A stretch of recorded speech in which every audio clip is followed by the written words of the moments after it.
수강생 여러분 안녕하세요. 이번 시간은 현대건설의 위기에 대해서 살펴보겠습니다. 국내에서는 좀처럼 경험하기 힘든 대규모 공사 경험을 축적하며 실력을 쌓아가던 현대건설은 1982년 국내로 관심 분야를 전환했습니다. 예전부터 충남 서산은 중요한 바닷길이었습니다. 하지만 유독 빠르게 굽이치는 물살과 사이사이 암초가 도사리고 있는 이 험한 바다는 때때로 배와 사람을 집어삼켰습니다. 그래서 서산 앞바다에 떠있는 섬 안면도의 옛 이름은 쌀 썩은 여입니다.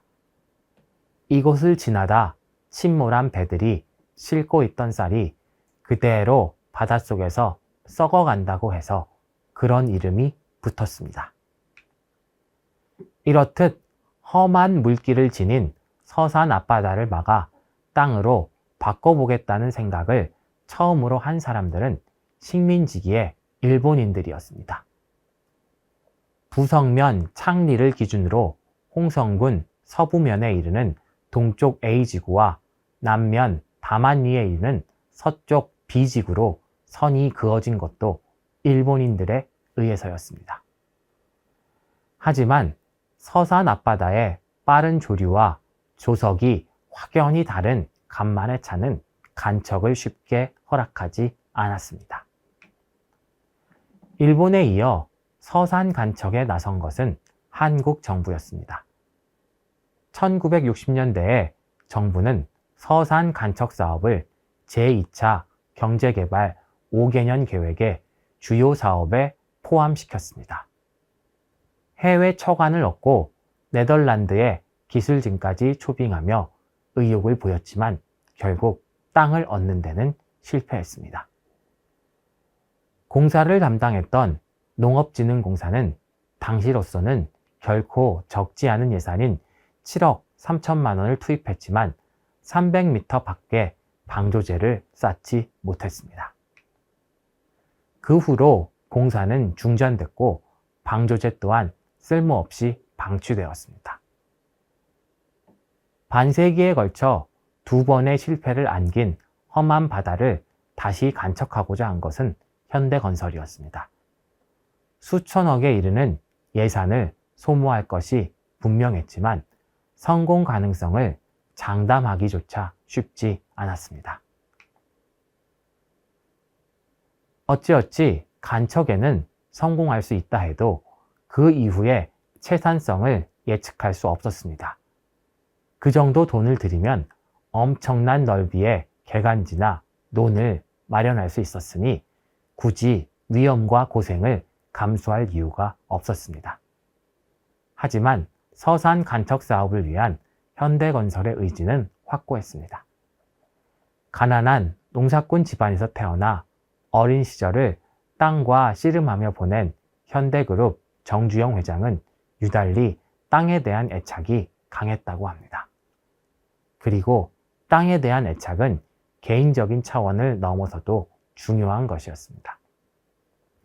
그는 간척 사업을 땅을 만드는 사업으로 정의했습니다. 그리고 같은 돈을 들이더라도 있는 땅을 사는 것보다 없는 땅을 만들어내는 것이 국가의 장래와 후손을 위해 훨씬 가치 있는 일이라고 생각했다고 합니다. 서산 간척 사업의 첫 걸음은 1982년 4월 B지구에서 시작되었습니다. 간척 사업에 성패가 걸려있는 폭 25m, 길이 1228m에 달하는 방조제를 쌓기 위해 현대건설은 반년 동안 약 190제곱미터에 달하는 석재와 성토물을 바닥에 쏘아붓었습니다. 매일 15톤 덤프트럭 140대가 현장에서 30km나 떨어진 석산을 오가며 쉴 새 없이 석재를 실어 날랐습니다. 1982년 10월 25일 마지막 70m를 연결하는 끝막이 공사에서는 정주영 회장이 직접 진행하였습니다. 석재와 성토물을 쓸어가 버리는 조류의 속도를 이겨내기 위해 인력과 장비를 총동원해 속도전을 펼쳤습니다. 밤 9시경에 시작된 끝막이 작업이 끝나고 2기 완성된 시간은 다음날 새벽 5시 15분이었습니다. 그러나 B지구의 완성은 어디까지나 서산 간척이라는 대장정의 또 다른 출발점일 뿐이었습니다. 1983년 7월 현대건설은 서산 간척지 A지구 공사에 돌입했습니다. B지구는 일종의 예행 연습이었다 해도 좋을 정도로 A지구 공사는 규모가 컸으며 그만큼 비교가 안 될 정도의 난공사가 예상됐습니다. 우선 물을 막기 위해 세워야 하는 방조제 규모부터가 달랐습니다. 태안반도의 끝부분인 남면 담안리에서 시작해 부성면 창리에 이르는 B지구 방조제의 길이는 1228m. 하지만 창리에서 다시 시작해 홍성군 서부면에 이르는 A지구 방조제는 무려 6476m에 달했습니다. 해운대 해수욕장의 길이가 1.5km 정도이니 그 길이를 짐작할 수 있습니다. 보통 간척 사업의 물막이 공법으로는 점고식과 점축식 그리고 이를 적당히 혼합한 병행식이 사용됩니다. 점고식은 케이블이나 바지선 등의 해상 장비를 이용해 물막이 구간의 바닥을 조금씩 높여가는 데 발해 점축식은 덤프트럭 등의 육상 장비를 활용해 둑을 축조합니다. 하지만 A지구 끝마기에는 점고식이나 점축식, 병행식 같은 상식적인 공법을 적용하기 어려웠습니다. 서산 앞바다의 엄청난 간만의 차와 빠른 유속을 감당하기 위해선 20톤 이상의 돌이나 돌망태를 그야말로 계속 들이부어야 했습니다. 지금까지와는 다른 새로운 접근 방법이 필요했습니다. 고심을 거듭하던 현대건설은 기상천외한 공법을 생각해냈습니다. 이른바 유조선 공법으로 명명된 이 아이디어의 핵심은 대형 성박으로 물살을 막은 후 틈새에 성토물을 투입하면 단기간에 끝막이 공사를 마칠 수 있다는 것이었습니다. 처음 이야기가 나왔을 때는 다분히 초현실적으로 들렸던 이 제안은 장장 6개월 동안 현대건설과 현대중공업, 현대상선기술진의 면밀한 검토를 거쳐 실행에 옮겨졌습니다. 1984년 2월 25일 초유의 유조선 공법이 실현되었습니다. 길이 322m에 달하는 22만 6천 톤급 유조선 크리어 워터 베이호가 모습을 드러냈습니다. 하지만 크리어 워터 베이호는 A지구 방조제의 270m 마지막 끝막이 구간에 좀처럼 다가가지 못했습니다. 서산 바다의 빠르고 강한 조수는 이 커다란 유조선마저 가볍게 밀쳐냈습니다. 계속된 시도 끝에 결국 원하는 위치에 배가 닿는 순간 길게 대기하고 있던 덤프트럭이 일제히 성토물을 쏟아내기 시작했습니다. 이 작업은 밤을 새워 계속되었습니다. 그러나 이 시도는 실패로 돌아갔습니다. 크리어 워터 베이호가 아침 간만의 차를 버티지 못하고 방조제로부터 떠내려갔기 때문입니다. 당연하게 토사물 또한 같이 내려갔습니다. 하지만 포기하지 않고 유조선에 물을 넣는 등 2차 시도 끝에 성공하게 됩니다. 현대건설은 꼬박 14일 동안 15톤급 덤프트럭 51만 4,300대분에 달하는 360만 톤의 흙과 돌을 부어 끊어져 있던 방조제를 연결했습니다. 마침내 9,663 헥타르에 이르는 서산 간척지 A지구가 넓게 드러났습니다. 이로써 서산 간척지 A, B 두 지구를 모두 합쳐 약 16,000헥타르, 한국 국토의 1%가 늘어났습니다. 이는 현대건설이 가장 자랑스러워하는 사업 중 하나입니다. 1997년 한국의 경제 상황은 전혀 예상치 못한 방향으로 흘러가기 시작했습니다. 시발점은 연초에 발발한 한보철강의 부도였습니다. 한보철강과 22개 계열사가 하루아침에 사라지면서 남긴 3조 9천억 원의 부실 채권은 고스란히 금융권의 부실로 이어졌습니다. 금융권의 부실은 다시 기업의 유동성 악화로 이어져 또 다른 기업을 쓰러뜨렸습니다. 국가 신인도 하락과 함께 환율이 끝도 없이 치솟기 시작했고, 이로써 국가의 외환 보유고가 바닥을 드러냈습니다. 견디다 못한 정부는 1997년 11월 21일 IMF에 구제금융을 신청했습니다. IMF 외환위기의 시작이었습니다. IMF 외환위기의 여파는 상상을 초월할 정도로 혹독했습니다. 다음해 5월까지 반년이 안 되는 짧은 기간 동안 15,000개 이상의 기업이 사라졌습니다. 가장 먼저 직격탄을 맞고 휘청거린 곳은 금융권이었지만 곧 일반 기업으로 위기가 확대되었습니다. 건설업의 상황도 심각했습니다. 1998년 한 해 동안 전체 업체의 7%에 이르는 2,013개 업체가 부도 처리됐으며, 이 가운데에는 유명한 대형 건설업체가 다수 포함되어 있었습니다. 국내 건설업계 전반에 불어닥친 위기의 강도는 위축된 시장의 상황을 고스란히 설명해주고 있었습니다.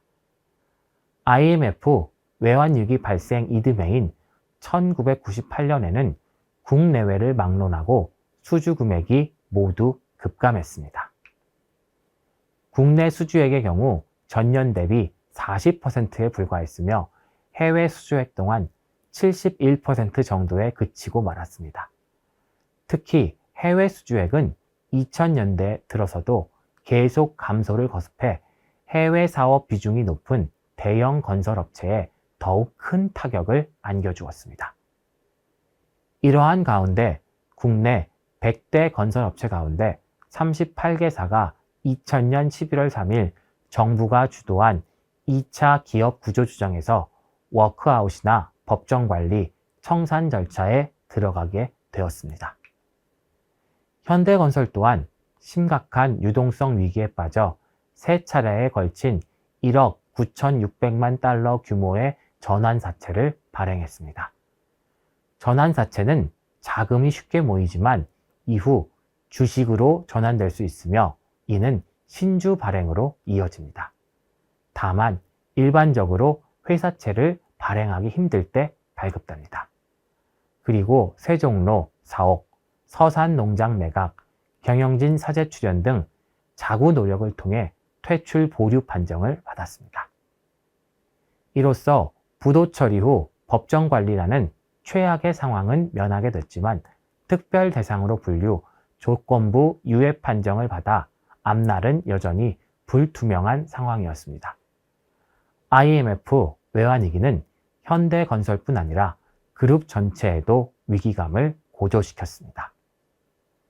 현대그룹은 급변하는 경영 환경에 효과적으로 대처하기 위해 구조조정 작업이 불가피하다는 판단하에 1999년 1월 당시 59개에 이르던 계열사 중 경쟁력이 떨어지는 일부 계열사를 매각 및 청산 합병 등의 방식으로 정리했습니다. 이와 더불어 건설, 자동차, 전자, 중화학, 금융, 서비스 등의 주력 회사들 또한 5개 소그룹으로 재편해 2005년까지 순차적으로 분리하는 것을 골자로 한 구조조정 계획을 발표했습니다. 1998년 현대건설이 거둔 수주 실적은 국내 3조 8,401억 원, 해외 13억 2천만 달러에 불과했습니다. 이는 전년에 비해 무려 66.7%가 감소한 실적이었으며 IMF 외환 위기에 따른 국내 민간 부분의 부진에 동남아시아 외환 위기, 국가 신인도 하락했다는 수주 경쟁력 악화 등 여러 가지 악재가 겹쳐 나타난 결과였습니다. 현대건설은 이 해에만 1,773억 원에 달하는 경상적자를 기록했습니다. 1999년에는 수도권 아파트를 중심으로 한 주택사업의 약진과 현대 엔지니어링과의 합병력과 이란 사우스파 가스전 등 대규모 해외 사업의 수주 등으로 국내 5조 1,397억 원, 해외 40억 400만 달러 등 일시적 반등세를 나타냈으나 환율 하락으로 해외 매출액이 감소해 결국 1,681억 원의 경상적자로 이어졌습니다. 2000년은 현대건설에게 가장 어려운 해였습니다. 매출 면에서는 전년 대비 11%가 증가한 6조 3,894억 원을 달성했습니다. 유동성 확대 진행한 고정 매각에서 발생한 손실, 에 대한 대손상, 부실 채권에 대한 상금 설정 등으로 2조 9,100억 원에 달하는 손실을 기록했습니다. 건설은 1월 3일을 기해 진행한 2차 추정에서 특 대상으로 분류돼 보류 판정을 받았습니다. 채권단의 정상화 방안이 그로부터 지난 3월이었습니다. 채권 현대건설의 출 1조 4천억 유상증자 5천억 원을 지원하는 결정했고, 이로써 현대건설은 1997년 말 외환 이후 넘게 지속된 위기의 그늘에서 벗어나게 되었습니다. 2009년 9월 24일 채권단은 현대건설 보유주식 887만 1천주에 대한 매각 유력 일간지했습니다. 2001년 3월 출자 전 현대건설 한지 9년 만 매각 결정이었습니다. 그 사이 워크아웃을 조기 졸업하고 매출 10조 원대의 건설사로 턴어라운드한 현대건설의 인수자가 누가 될 것인지 재계의 관심이 집중되었습니다. 그리고 현대건설은 현대자동차그룹의 계열사가 되었습니다. 이번 강의는 두 번째 강의로 현대건설의 확장이라는 주제로 살펴보았습니다. 다음 세 번째 강의에서는 현대중공업의 시작이라는 주제로 강의를 이어가도록 하겠습니다. 감사합니다.